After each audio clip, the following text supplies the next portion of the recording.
Hi ladies, and welcome back to another video. You're very welcome here. In this video we're going to be talking about how to get out of survival mode.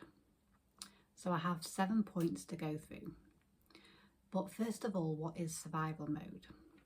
So survival mode is basically your body's response to stress or trauma. So way back when, if we were being chased by a lion, our body would switch on the chemicals of cortisol and adrenaline to get us away from that lion.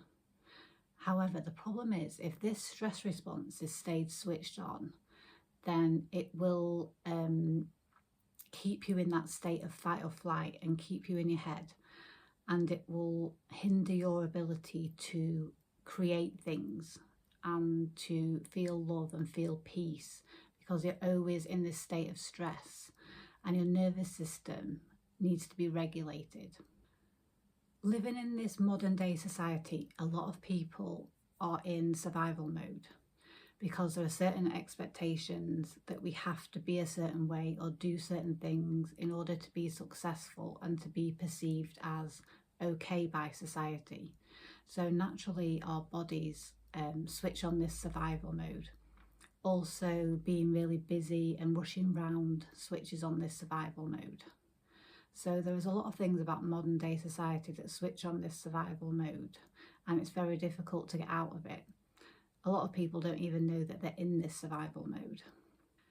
So how do you know that you're in survival mode? So a lot of the time you'll feel like a low level anxiety and stress and feel like you're rushing around a lot. Other things are you might be hypervigilant, or you might feel a low level anxiety. You might feel like that you're over explaining yourself or over explaining your boundaries, or thinking about and analysing conversations that you've just had. Some physical symptoms can be digestive issues and skin issues, also chronic tiredness. So why do we need to get out of survival mode? So we can't make any real changes or do any real inner work when we're in this survival mode, because our nervous system needs to be regulated. So we'll constantly be in our head and not in our body, and not able to connect to the true power that's inside ourselves. So we have to first regulate our nervous system before we can make any other changes. So how do we get out of this survival mode? So step number 1 is to acknowledge that you're in survival mode. So you'll know you're in survival mode if you have any of those symptoms. Step number 2 is to find the root cause of it. So for me, it was trauma as a child. So what I had to do is I had to step back from that and realise that that was something that happened to me. It was not something I could do anything about or anything that I wanted. But I had to be compassionate on myself and say, okay, this triggered a trauma response in my body.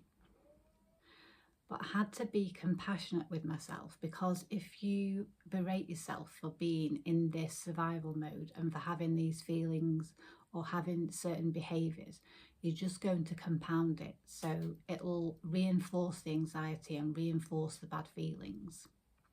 So looking at the root cause of it and saying, okay, that was something that happened in the past. It wasn't my fault.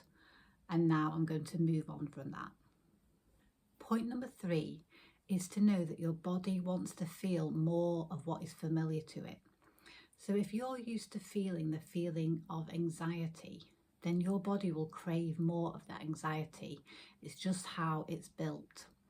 So knowing this information, you can then choose to feel another feeling. So if you choose to feel peace instead of anxiety, then know that this is going to feel weird to your body. But that is normal. It's not because you're a bad person and you deserve to constantly feel anxiety. It's because your body is programmed to crave more of what is familiar.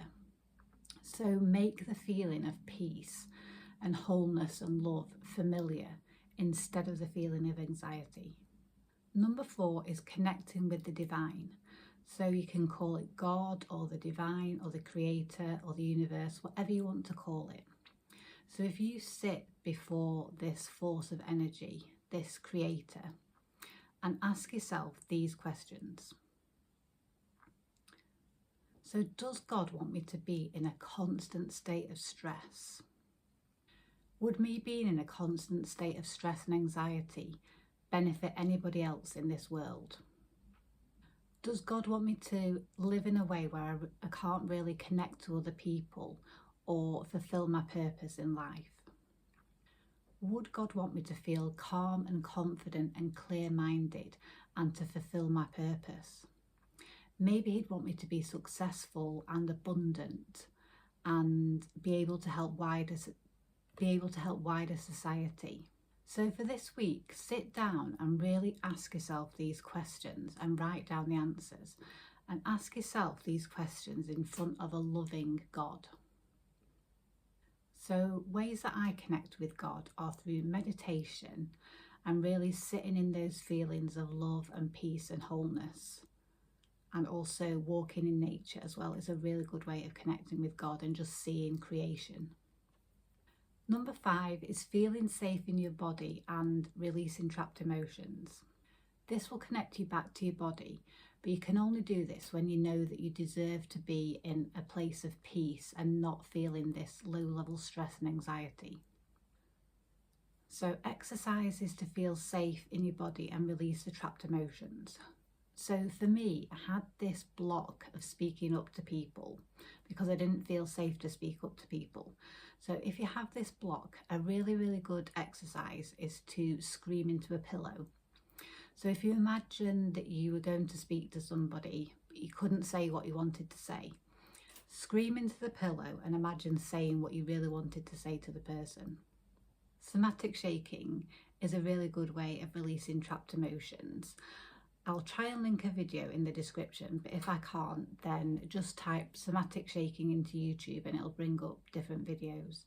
So basically it's a good one to do first thing in the morning to release any trapped emotions, or if you've just had a difficult conversation with somebody or been in a stressful situation, or even before you're going to go into something like a difficult meeting at work. If you can find somewhere private to do the somatic shaking, it's a really good way of just regulating your nervous system before you go in there. Dancing is a great one to release trapped emotions and just get your body turned on and hyped up. A lot of trapped emotions are stored in the hips, so if you can move your hips, that is a really great way of releasing those trapped emotions. The havening technique is a great one for reducing stress and anxiety. So again, I'll try and link a video in the description below, but otherwise just type havening technique into YouTube and some videos will come up with havening technique.